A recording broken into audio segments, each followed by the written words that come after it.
I'm Lise Leblanc, therapist, author, and life coach, and in today's video, I am talking about reactive aggression, also referred to as reactive abuse, and at the end of this video, I will give you 5 ways to deal with this.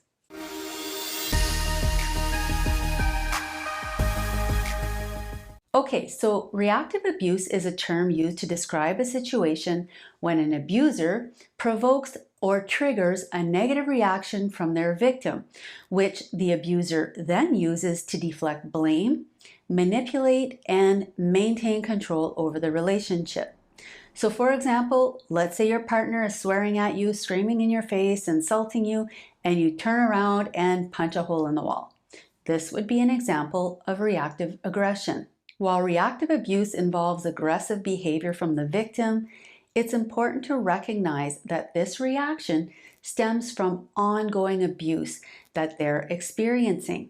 While this explains reactive abuse, it does not excuse it. But I'm going to talk more about this later.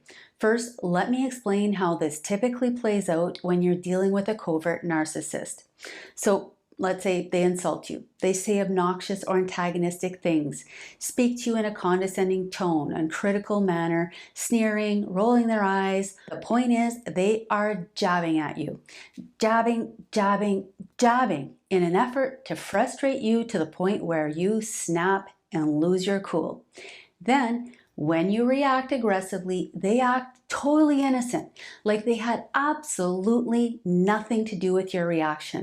And to outsiders, you may end up appearing like the abuser because they typically only see your reaction and not all of the narcissist's attempts to instigate this emotional reaction. So when this reactive aggression comes out, the narcissist is right there to point the finger at you as though your behavior came out of nowhere, out of the blue, treating you like you're unstable and in need of professional help, which by now you may be in need of professional help because you've been psychologically abused for so long. And now you're no longer effectively managing your emotions and your behavior. Now, one important thing to point out here is that if you've been acting in angry, aggressive, and abusive ways in most or all of your romantic relationships, then reactive aggression is not likely the explanation. But let's say that your behavior is a result of the narcissist's constant provocation and psychological abuse. What you will see is them minimizing or completely denying their role and their behavior, and your reaction will be the only thing worth focusing on. Narcissists are experts at finding any way possible to manipulate others and situations in their favor, and reactive abuse is a key way that narcissists manipulate you and other people, making them appear like the innocent victim when in reality they are psychologically abusive and sometimes abusive in many other ways as well. When it comes to covert narcissist psychological attacks, I like to explain reactive abuse using the analogy of a dog whistle. Since dog whistles make a noise that is so high-pitched, only the dog can hear it. Because only they hear it, only they react to it. While covert narcissists may display overt tactics, most of their tactics and most of their psychological abuse is subtle, concealed, and customized specifically to you. They know exactly how to elicit an emotional reaction from you because during the love bombing phase, they were data mining and mapping you out emotionally. And also because they conditioned you to react to certain stimuli in certain ways. So certain tones, facial expressions, and behaviors. And the narcissist knows exactly how to elicit an emotional reaction because they discovered your existing triggers and installed some new triggers. So why do they do this? Well, one reason is because it makes you look unstable and allows the narcissist to portray you as the abuser and themselves as the poor victim, eliciting empathy from others and validating the narcissist's victim stance. Second, your negative reactions will likely make you feel guilty and shameful, and the narcissist will use your guilt and shame to pin the blame on you and make you feel like you're at fault for all the relationship problems that you're having. Third, it feeds their ego and makes them feel powerful when they can manipulate your thoughts, your emotions, and your behavior and puppet you as they please.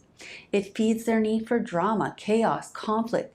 And lastly, they may be building a case against you, eliciting negative reactions in public and or recording you having meltdowns in order to collect evidence against you.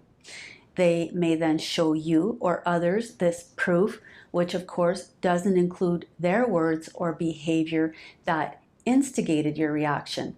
Instead, they'll create a narrative about how crazy and abusive you are, magnifying your behavior while minimizing and denying their own. So, as promised, here are 5 of the best ways to deal with this situation. Number 1, identify your triggers and make damn sure you know yourself better than the narcissist does. Take the time to figure out exactly what your emotional triggers are. What happens when you're triggered? Where do your thoughts go? How do you feel? And how do you behave? Write it all down and get crystal clear about this. Number 2, recognize the narcissist tactics. They have tried and true ways to elicit specific reactions from you. So zoom out and observe their process. Notice exactly how the narcissist pokes at you. How does it start? How long does it take from the time they start poking to the time that you react? In other words, examine what happens between the time the narcissist starts pushing your buttons and the time that you blow a gasket. And ask yourself what you can do to intervene and prevent this situation from escalating. Are there ways that you can manage yourself better and refrain from giving the narcissist that reaction that they so desperately want? Number 3, do everything in your power not to react. Obviously, this is easier said than done. When someone is insulting you, demeaning you, and disrespecting you, it is human nature to react, because when you're pushed to your limit day after day, it becomes too much, and most people would eventually snap. But remember that every time you react emotionally, the narcissist wins. So by not reacting, you're not giving them what they want, and because of that, you are coming out on top, even though it's not always going to feel that way. Number 4, acknowledge your role in the toxic dynamics of your relationship and either get help to get out of this toxic relationship, and if that's not possible, then get help to learn ways to cope with the reality of this situation. Otherwise, you may end up becoming the worst version of yourself and maybe even taking a victim stance to justify your anger, your aggression, and your abusive behavior. Or maybe even worse, you might waste your whole entire life waiting for the narcissist to change and to start treating you better, when in fact this is a very unrealistic outcome. Obviously, if at all possible, end the relationship and go no contact with the narcissist. Going no contact with a psychological abuser is more effective than trying to ignore their abuse. I'm sure some people have inordinate amounts of patience and an incredibly high tolerance level for emotional abuse, but most people don't. And even if you do, why would you want to subject yourself to continuous psychological abuse? If you can't go no contact, you may want to try the gray rock technique. But this typically leaves you looking like an emotional abuser too, as you become cold, distant, and emotionally unresponsive to protect yourself. You might also want to try the communication strategies provided in the video that I linked above, so you can just click on that link. Number 5, document incidents. Try to keep a record of any time that you react, including the dates, times, descriptions of what happened and what led up to it. This will help you stay sane and connected to reality. It will help you see patterns. It will help you see how the narcissist is provoking you. And it may also be useful in the event that things turn into a legal battle.